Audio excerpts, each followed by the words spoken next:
שלום, אני יונתן, ואבא,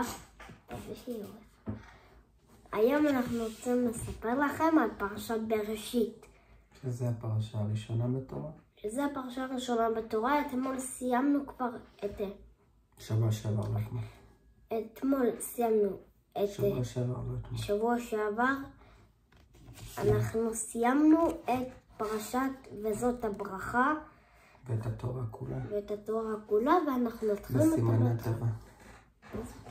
בסימנת טבע אומרים שמתחילים את התורה מחדש, אומרים בסימנת טבע ומתחילים את ה... לא, אומרים חזק חזק ונתחזק. זה בסוף התורה, ובתחילת, וכשמתחילים לקרוא את התורה אומרים בסימנת טבע, שזה אומר בסימן טוב, נתחיל מחדש מבראשית. טוב, נו, בוא נקרא. אז בפרשת השבוע אנחנו קוראים שהשם לא רק כעס. השם לא כעס. לא רק כעס. הוא לא רק כעס, הוא העניש. לא רק כעס על זה שהאדם וחווה אכלו. אני מתרכז בסופים, בבקשה. כן. נו? כן, נו. הוא לא רק כעס. השם לא רק כעס על זה שאדם וחווה אכלו מפרי עץ הדעת. מה עוד כעס? הוא כעס על זה שאדם לא לקח אחריות. שאדם לא לקח אחריות וטעה מעץ הדת. אם הוא לא היה לוקח מעץ הדת, אז השם לא היה מעניש אותו, הוא היה רק מעניש את חווה ואת הנחש. כן, אבל על מה הוא כעס? על זה שהאדם את מי הוא האשים? הוא האשים את חווה. במקום להאשים את מי? במקום לקחת אחריות? אסור להאשים בשום אופן אנשים למשל כמו פושקה, הוא האשים את בלה בגלל שהיא קנתה לו את החרבה. אבל הם לא ראו את הסרטון של בלה. אז בואו נגיד להם שאם אנחנו עשינו משהו משהו לא בסדר, אתם חייבים להגיד את האמת, אולי לא יכעסו עליכם, זה בסדר אם יעשו לכם עונש, אבל בדרך כלל אם מספרים את האמת, אז לא כועסים. ולוקחים אחריות על מה שעשינו. על מה שעשינו, ומתנצלים. נכון, בואו נקרא את הפסוק שאומר שהאדם לא לקח אחריות. ויאמר האדם, האישה אשר נתנה. ויאמר האדם.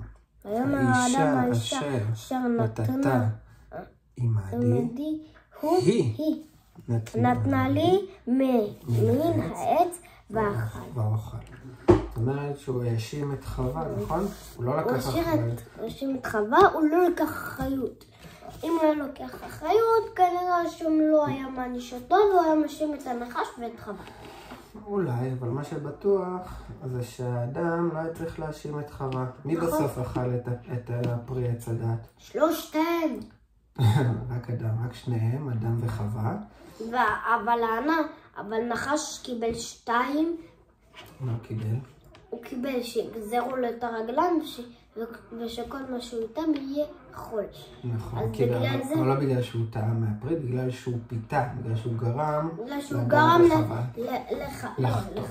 לחווה, ואחר כך גם לאדם לחטוא.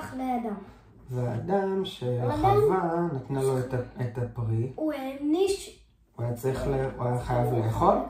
הוא לא היה צריך לאכול ולא היה צריך להאשים את חווה על זה שהיא נתנה לו מהתפוח. נכון, הוא היה צריך לקחת אחריות. הוא צריך לקחת אחריות, ואם הנחש היה מפת את חווה, אז הנחשים עד היום נשארו עם רגליים והם היו אוכלים כרגיל. אבל בגלל שהנחש, הוא היה הנחש הראשון מכל הנחשים בעולם, והוא זה שגרם לגורל של הנחשים לכל מה שהם יאכלו יהיה עפר.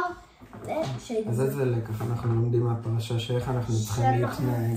אנחנו צריכים להתנהג יפה ולקחת אחריות על כל מה שאנחנו עושים. גם בבית, גם בכיתה, גם בספרייה, וגם אצל סבא וסבתא, וגם אצל בני דודים. נכון. עכשיו, בגלל שאנחנו נמצאים בתקופה שעם ישראל נמצא במלחמה, אז אנחנו ממליצים לכולכם להתפלל שעם ישראל יצליח במלחמות. אנחנו היינו אמורים לחזור לבית ספר, ובמקום זה יש לנו זום עם הרב, עם המורה. זה קצת קשה, כן. אבל בעזרת השם, התפילות של תינוקות של בית רבן, אנחנו נפקע את שער השמיים ונצליח לעשות, ואז נצליח לחזור לשגרה. בעזרת השם. בעזרת השם, אמן שעם ישראל יצליחו. אמן. עכשיו אולי גם אנחנו ניתן דוגמה ונגיד שיר למעלות מתהילים. ואז אתם, הרשומים שבערוץ, כל מי שעדיין צופה ונרשם, עדיין שיגיד פרק תהילים, זה יכול לעזור לכל אחד ואחד.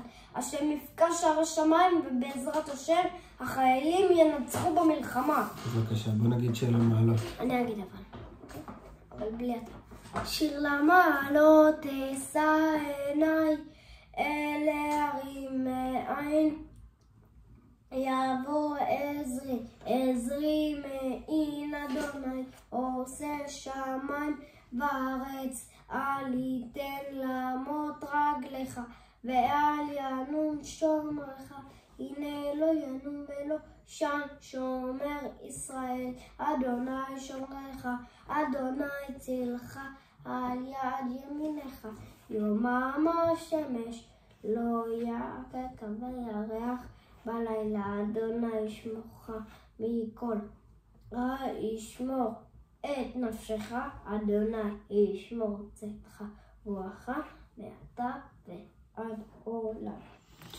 יופי, אז שתהיה לכם שבת שלום. שבת שלום. ושקטה, ושלווה, ושל כל החיילים יחזרו הביתה בשלום. וגם אנחנו מתפללים עליהם. יופי, אז שתהיה שבת שלום, שקטה ורגועה. ושההורים יצליחו, ונתראה בשבוע הבא. תודה שצפיתם.